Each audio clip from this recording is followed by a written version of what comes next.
I thought it was brilliant because I was in the middle of nowhere. What better way to end your day with getting a tattoo that took about probably 12 hours. What's up GQ? This is DPR Ian and welcome to my tattoo tour.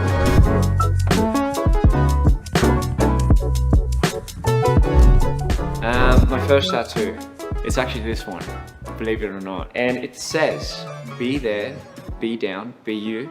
So be there, meaning, you know, be wherever you are. Be down, just be ready. But most importantly, be yourself. I just knew I just wanted a tattoo ever since I was a kid. I got this about when I was mid-20s, believe it or not. I was like, do you put any type of numbing cream on or not? And you know, they didn't have any of that. So I was like, yeah, it's okay. But no, I still say, but you know, they say part of the experience of getting a tattoo is feeling it, getting it done on you. And after I got it, I was like, oh wow, it's a lot bigger than I thought. Yeah. Oh goodness, what do you think a Korean mom would say to you when she thinks you're growing up in the academics and you come home with a extremely large chest tattoo at that piece? She's devastated, like almost to the point of like disowning me. Now she knows I'm not going to become a doctor or a lawyer or a dentist. So I think there's some part of it that kind of accepted it. I'm not extremely dependent on having one style of tattoos, but at the same time I do want to find some aesthetic in mixed matching. For example, these two tattoos here, the left side represents a lot of the dark moments that I kind of went through. The right side represents more of the high time. So I've always kept that in terms of positioning and picking where I want to place it. So the next tattoo I'd like to show off is this arm piece, this sleeve, kind of veiled up, staring at you from the corner of the darkness. So this one was in representation of my first album and the character that I play, Maito. This was the, I guess you could call, crown that I love to carry no matter where I went. As you guys know, I was in an idol group called C-Clown. We called our fandom crowns. I thought, man, what better way to wear it?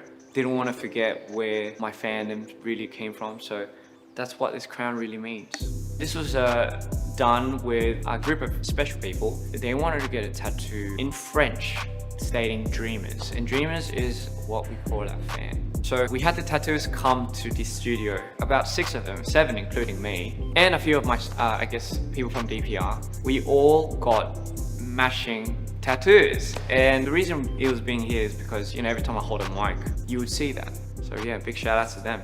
I love it. Sweet idea too. The parts where I didn't know it would hurt that much were my fingers. Oh boy.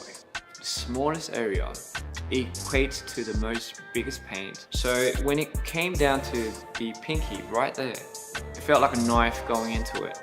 And I think the second painful tattoo, I did it in Peru, in one of the villages on the Inca Trail. So he didn't have a machine, so he dotted it all. You can imagine how long that process took. I thought it was brilliant because I was in the middle of nowhere. What better way to end your day with getting a tattoo that took about probably 12 hours. I couldn't believe he was doing it. It was completely just covered in blood. And I didn't have any idea what he was looking at or how he could see. I think anyone that has a tattoo will understand why it hurts so much on the bone. I don't think it's necessarily the pain, I think it's the feeling. It just feels like something's vibrating inside of you. It sounded quite wrong, but I mean, that's how excruciating it feels. But for what it's worth, yeah, I like it. It came out amazing. Actually, one of my favorites is the raven with the one odd eye. So this crow was actually the tattoo that I got that represented my second album. And the wingspan is meant to come over to around my shoulder, kind of symbolize the grasp it has on me. Being from Australia, I think the hardcore metal scene was always a big thing for me. So this one was the only tattoo that I ever have of depicting a different artist. It was an album called True View.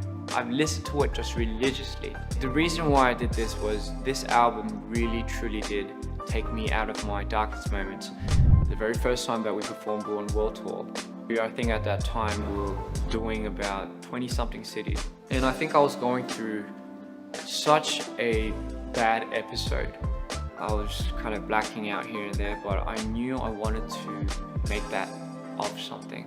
This one on my neck that goes around my neck here. I got this one done in Brazil. As you can see, it's very thin. Its moments are high on the darkest swing. It was a poem that I wrote.